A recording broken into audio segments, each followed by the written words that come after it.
Langsung saja kita mulai ya.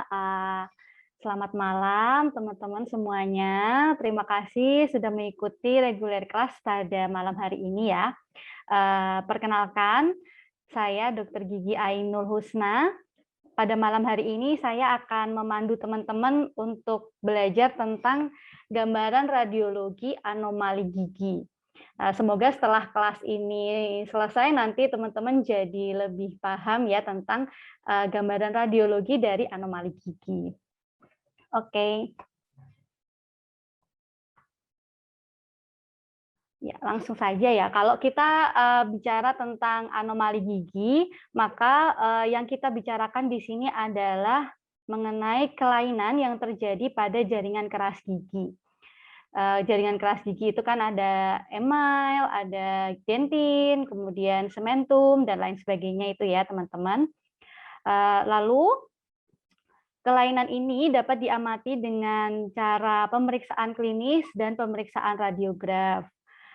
Untuk pemeriksaan klinis kadang-kadang itu antar satu anomali dengan yang lain itu mirip-mirip. Jadi hanya dengan pemeriksaan klinis saja belum cukup untuk menentukan diagnosis yang tepat kelainan apakah yang terjadi pada gigi pasien gitu. Jadi perlu sekali, penting banget untuk kita melakukan pemeriksaan radiograf. Nah, lalu apa saja sih kelainan jaringan keras gigi itu? Kelainan gigi itu dibagi menjadi 3 kelompok. Yang pertama, kelompok kelainan jumlah gigi. Contohnya ada hipodonsia, ada anodonsia, oligodonsia, kemudian ada supernumeraritis. Lalu kelompok kedua ada kelompok kelainan bentuk gigi. Contohnya ada banyak sekali ya teman-teman, itu nanti kita bahas satu persatu. Oke, yang ketiga ada kelainan struktur gigi. Contohnya ada amelogenesis imperfecta, ada dentinogenesis imperfecta, dentin displasia, regional odontodisplasia, dan hipoplasia Turner. Oke, banyak ya, nggak apa-apa, tapi jangan khawatir, nanti kita bahas pelan-pelan supaya lebih nyantol. Mungkin teman-teman yang yang dihafalkan, yang ditandai banget itu adalah ciri khasnya aja dari masing-masing kelainan ini gitu. Soalnya kadang kalau kita ngafalin semuanya itu nanti bikin bingung ya, terlalu banyak yang diingat gitu. Oke. Langsung saja kita masuk ke kelompok pertama, yaitu kelompok kelainan jumlah gigi.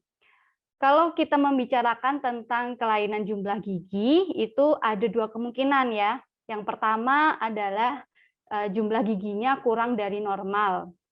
Atau yang kedua, jumlah giginya lebih dari normal. Ya, sekarang kita bahas yang pertama adalah kelainan di mana jumlah gigi itu kurang dari normal. Biasanya istilahnya itu disebut dengan hipodonsia. Nah, tetapi selain itu ada juga istilah lain yang merujuk pada jumlah gigi yang kurang dari normal. Ada istilah hipodonsia, oligodonsia, dan anodonsia. Lalu padahal kan ketiga istilah ini kan sama-sama merujuk ke jumlah gigi yang kurang dari normal ya. Kenapa kok kita bedakan? Apa sih perbedaannya? Perbedaan dari ketiga istilah ini itu ada di jumlah gigi yang tidak ada. Jadi untuk hipodonsia itu kita gunakan kalau jumlah gigi yang tidak ada sejumlah 1 sampai 6. Kalau oligodonsia digunakan apabila jumlah gigi yang tidak ada lebih dari 6. Untuk yang anodonsia digunakan apabila seorang pasien itu tidak memiliki gigi sama sekali, jadi semua giginya nggak ada gitu. Lalu berarti kalau misalnya seorang pasien lansia terus sudah nggak ada giginya sama sekali, apakah itu bisa disebut dengan anodonsia? Nah, jawabannya nggak bisa ya teman-teman. Jadi istilah hipodonsia, oligodonsia, dan anodonsia ini digunakan apabila pasien itu tidak memiliki gigi dari lahir, kayak dari sononya gitu, emang giginya udah nggak ada, bukan karena ada riwayat giginya tanggal atau dilakukan pencabutan, kayak gitu. Atau istilahnya kita sebut emang giginya itu agenesis gitu, jadi giginya dan benih giginya itu memang nggak ada dari awal gitu.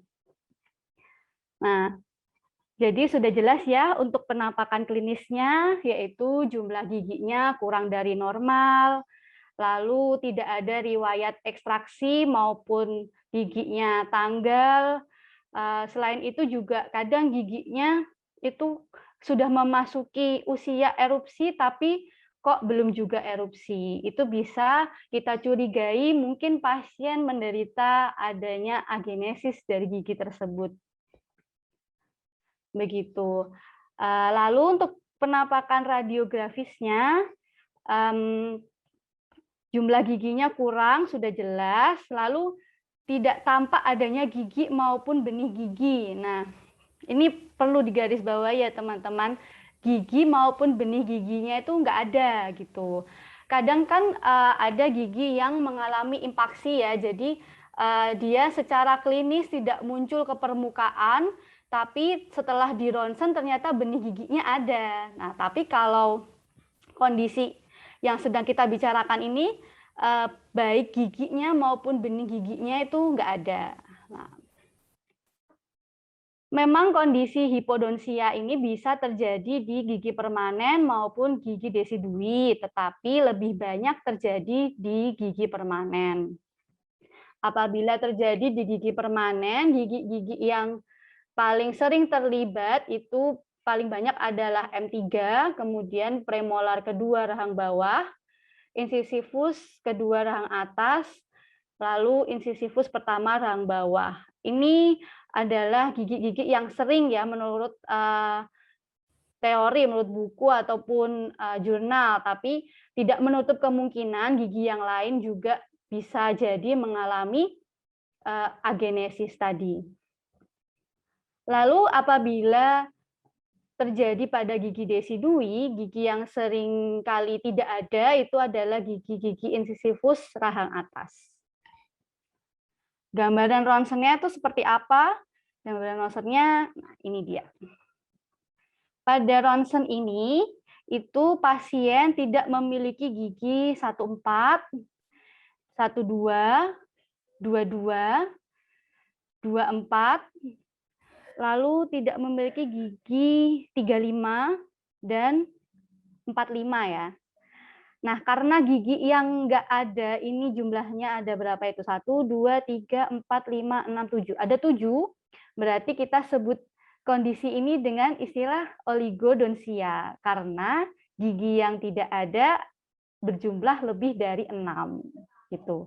Nah, ini yang putih-putih ini ya, teman-teman jangan salah kira ya, ini bukan sisa akar, bukan juga benih gigi, tapi ini adalah marker ya. Ini tuh operatornya berencana mau membuat implan, jadi dia membuat tanda penanda di radiografnya di mana implan itu akan diletakkan gitu.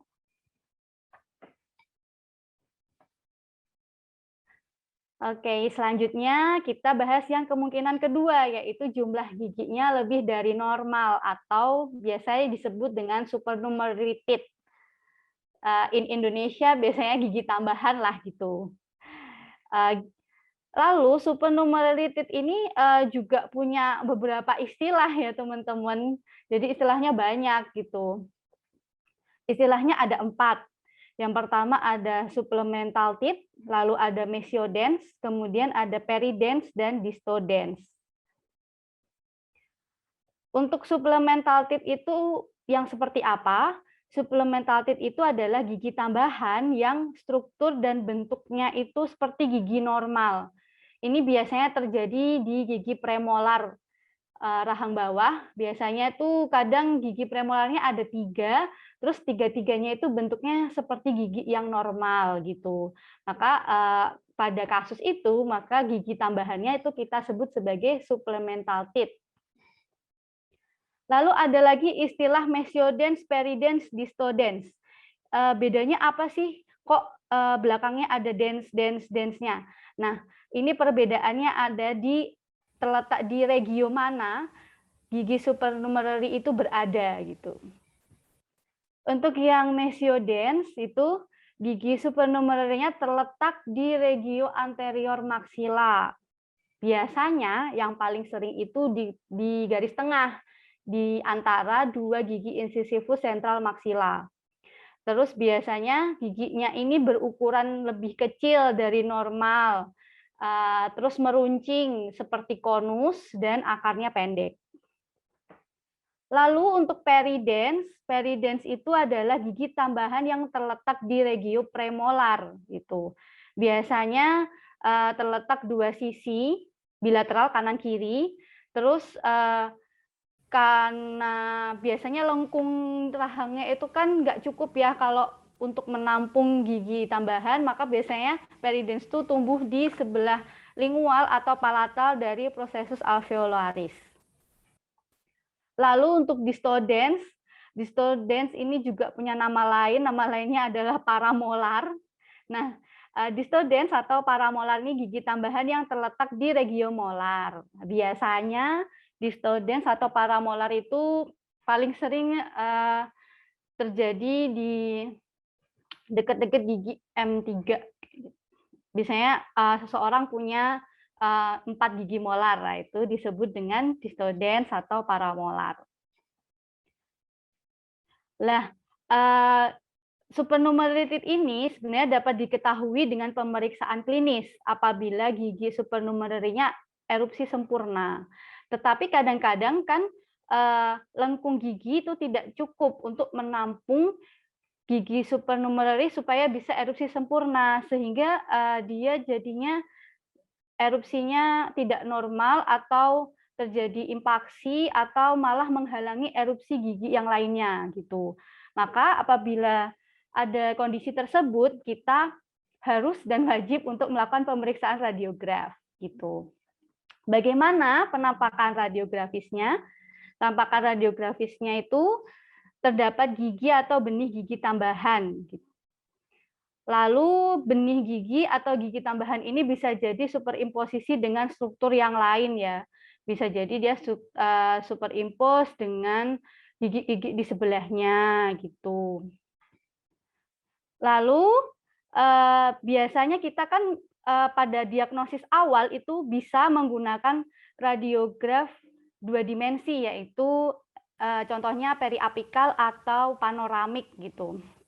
Tetapi apabila gigi supernumerary ini impaksi, terus akan direncanakan pencabutan, penggunaan radiograf 2 dimensi biasa itu tuh kurang akurat gitu. Jadi kita harus mungkin menggunakan metode yang lain atau mengakali metode radiograf 2 dimensi yang biasanya kita lakukan gitu, supaya mendapatkan gambaran letak gigi supernumerary yang impaksi dengan lebih akurat.